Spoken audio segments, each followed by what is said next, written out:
You were a breath of fresh air. I'm going to miss you. He was like a kid in the candy store at Winfield. That's the way I think about him. Yeah. Because he never stopped playing. If he played with this group a while, then he'd walk over and he'd play with that group. And then he'd go over across the street and play with these people. The rest of us sit around and gossip a lot. He never did. He just kept playing. It's great. I loved it. And Wishbone, my favorite song. Wishbone, baby. Wishbone.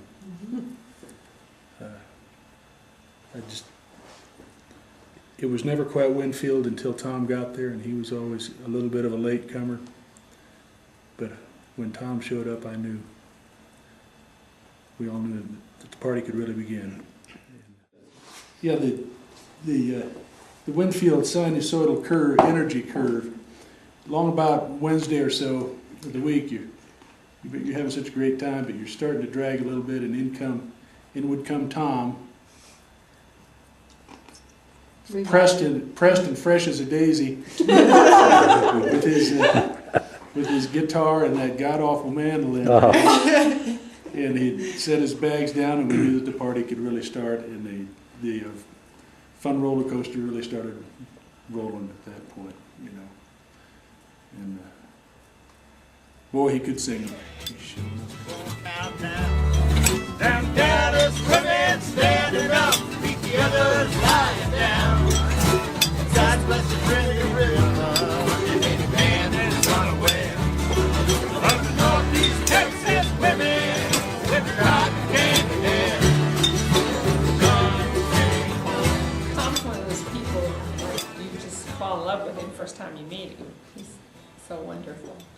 I think I first met him when my daughter was about 11 years old, and we talked a lot about parenting, and it was always good to be around Tom, and my favorite thing about him, of course, was all the Willis Allen Ramsey songs that he did, being a big fan myself. Yeah.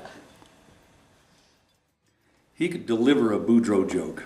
He just had that, he had that Louisiana thing going. Okay, so here's Tom's version of Boudreaux joke. So Boudreaux gets a job. He gets a job at the paper mill in Baton Rouge, and he working there a few days, and he get to work on a paper cutter, and he worked the paper cutter, and by mistake he cut off all his fingers, and they rush him off to the doctor, and the doctor said, "Well, we got microsurgery today. We be able to fix your hands right up." Says, "Where's your fingers?" He says, "They're back at the paper mill." He said, "Why are they back at the paper mill?" He says, "Because how was I going to pick them up?" And I was thinking about this, the Mikey Carr. You know, I had Birmingham. I had You Got a Friend in Me. I had all these Randy Newman songs worked up on the guitar. And I could sing them. But whenever Tom was around, I couldn't sing them. Because Mikey Carr would say, no, Tom's got to sing them. Not that I'm bitter about that. So Tom was just, there are people who take life out of the world, and there are people that put it in. And Tom just absolutely brought life to everything he ever did with us. We just enjoyed him immensely. And we missed him at Winfield this year, and I can't imagine missing him for the next 40 Winfields. When I heard that he left us on Wednesday, I was really sad because I felt like there was so much I wanted to still do, and wanted to talk to him and have another jam, and we didn't get to do that. But he was a great guy, and just always fun to be around. He just always was laughing and smiling and having a great time. And I'm sure he must have had his down times like everybody, but we never saw it at Winfield. He was always up and just really fun to be around.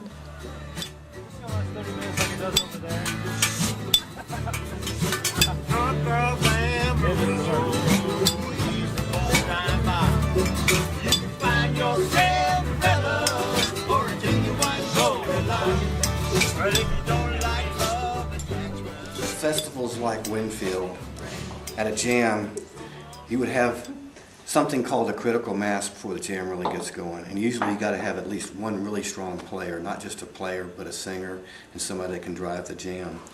And Tom fell into that category. Tom was a campfire that people would get around. And when Tom was at the jam, things would happen. He played the Willis songs, and that's what he was known best for. And the best song that he was known for in the Willis category was when usually Charlie would grab everybody in the camp, and then he'd go to some other camps sometime and steal people. Those that did have instruments would bring the instruments. Those that didn't have them or didn't play them would grab something that would make noise. It would be a pan and something to hit the pan with, or it would be a bottle, or it would be something like the idiots are showing us here. And we would take these instruments and these percussion devices, and we would go over to our sister camp, the cart camp, and we would basically just take over, and it would be led by Tom. And everybody knew after a few Winfields what was happening at that point. And whatever was going would be completely stopped. The energy level would completely drop, but it would be replaced with great anticipation. And then the first strum of the chord started the song, Northeast Texas Women, thank you. And that song would go through a similar sinusoidal progression of dynamics, great, small, and so forth. And that was the peak. I think at that point, people had decided that that evening could not be topped. And you know what? We didn't do that this year because Tom wasn't there. We are traveling in the footsteps of those who've gone before,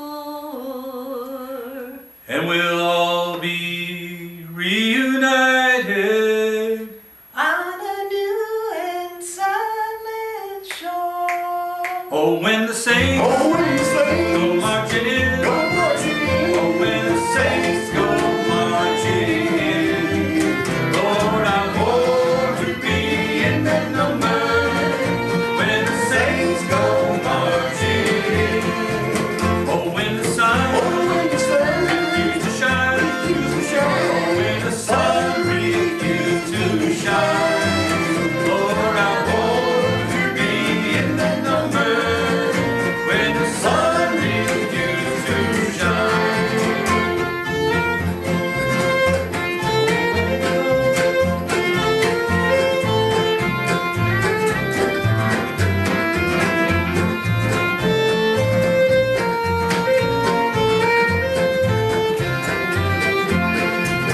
Oh, when you trumpet sounds the call. Oh, when the trumpet sounds his call. Oh, I want to be in that number. When the trumpet sounds his call. He played that crappy mandolin. He played that crappy mandolin. When he gets to where he's going, gonna train that sucker in. Oh, when the saints Oh, when the saints go marching in. When the saints go marching in. Oh, I want to be in that number. When the saints go marching in. Oh, I want to be in that number. When the saints go marching